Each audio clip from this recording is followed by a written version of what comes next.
जी देखो ना ग्राउंड तो बहुत अच्छे घोड़े दौड़े ने इतने बड़े नंबर जिला जेलम ने घोड़े आए न तो मैं कहना चाह रहा कि ये इलाके की जी सकाफत में खुद से एक सवाल हाँ इलाके की सकाफत है बहुत पिछा हुआ है लोग अपने फोटोबाजी करने निजाबाजी नहीं करने इस नाले उसी साढ़े इलाके जरा वह शौक वसी घोड़िया ना नौजवान नस्ल गलत कम्मा दा नहीं जान ली घोड़िया वाल आवन बहुत अच्छा एक ग्राउंड बनया ग्राउंड की तक है घोड़े की तक है लोगों के अंदर शौक पैदा होएगा तो इंशाल्लाह ये 4-5 साल तक डमेली जेल अमली सकाफत नाल हो जासी डमेली जेल अमली सकाफत तो बहुत पिछा है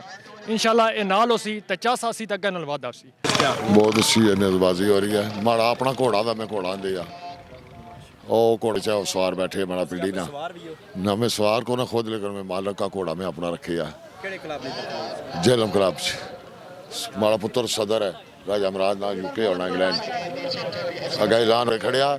1000 रुपये ने ऐलान होया सदर की तरफ राजा अमराज सदर है यूके ना मेरा वालद हाँ वो सेंटर में साड़ा घोड़ा लगे है सवेद कैमरा मार छोड़ो हाँ अज 3 घोड़े नहीं लगे हुए सेंटर जो माड़ा घोड़ा है सेंटर